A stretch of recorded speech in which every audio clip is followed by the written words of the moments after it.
जब हम नाम जप करते हैं तो हमारी बुद्धि पवित्र हो जाती है।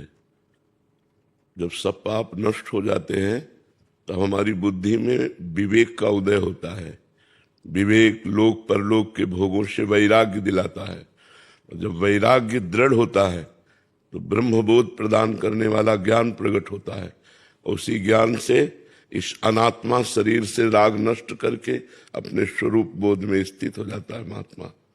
वही महात्मा है जो स्वरूप बोध में स्थित है। बाहरी वेशभूषा को महात्मा नहीं कहते, आंतरिक स्थिति को महात्मा कहते हैं। तो नाम जप के बिना संसार का चिंतन नहीं छूटेगा। संसार का चिंतन जब तक नहीं छूटेगा तो चिंतन के द्वारा राग बना रहेगा, इसलिए उसे वैराग्य न होने के कारण शुद्ध ज्ञान नहीं होगा। और भगवान का नाम सच्चिदानंदमय है, तो जब सच्चिदानंद का चिंतन होगा तो जगत का चिंतन छूटा, तो सच्चिदानंद के चिंतन से ज्ञान और जगत के चिंतन से अज्ञान। तो ज्ञान से स्वरूप बोध, ज्ञान से संपूर्ण लोक लोकांतरों में एक ही परम तत्व विराजमान है, ऐसा बोध। किसका प्रश्न है? समझ में आ रही बात? इसलिए नाम जप की अत्यंत आवश्यकता है। बिना भगवान का नाम जप किए न वैराग्य दृढ़ होगा, न भक्ति दृढ़ होगी, न ज्ञान दृढ़ होगा। देखो सनक सनंदन सनातन सनत कुमार ये आत्मबोध संपन्न महापुरुष है, और हर समय रटते रहते हैं हरि शरणम हरि शरणम हरि शरणम हरि शरणम। भगवान शंकर बोध प्रदान करने वाले जगत गुरु हैं, आत्मज्ञान प्रदान करने वाले जगत गुरु हैं।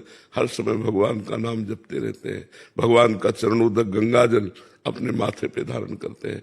तो चाहे ज्ञान हो, भक्ति हो, वैराग्य हो, बिना भजन के नहीं प्राप्त होता। केवल पढ़ लेने से या सुन लेने से या प्रवचन कर लेने से आत्मबोध नहीं होता, उसके लिए भजन करना पड़ता है। समझ में आई बात? अविनीश, सच्ची भक्ति की पहचान क्या होती है? तदर्पिता अखिलाचारिता तत्स्मरणेन परम व्याकुलते थी। समस्त आचरण भगवान के अनुकूल और एक क्षण के लिए भगवान का विस्मरण होना, प्राण व्याकुल हो जाना। जैसे मछली को जल से अलग करो तो तड़पने लगती है, ऐसे भगवान को भूल जाने पर एक तड़पन पैदा होना। मैं कैसे भूल गया? भगवान का तद विस्मरणेन परम व्याकुल थी। भगवान का विस्मरण होने पर हृदय व्याकुल हो जाए, और जितने आचरण हैं, जितने कर्म हैं, वो सब भगवान को समर्पित हो। भगवान को समर्पित कर्म वही होते हैं जो पाप आचरण नहीं होते। तदर्पिता अखिलाचारिता, अखिल माने सब, सब आचरण भगवान को समर्पित हो, अर्थात परम पवित्र आचरण हो, और निरंतर भगवान का सुमिरन हो।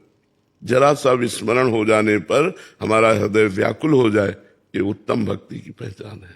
उत्तम भागवत वही है जो त्रिभुवन की राज्य लक्ष्मी देने पर भी आधे पल के लिए भगवान का विस्मरण नहीं करता।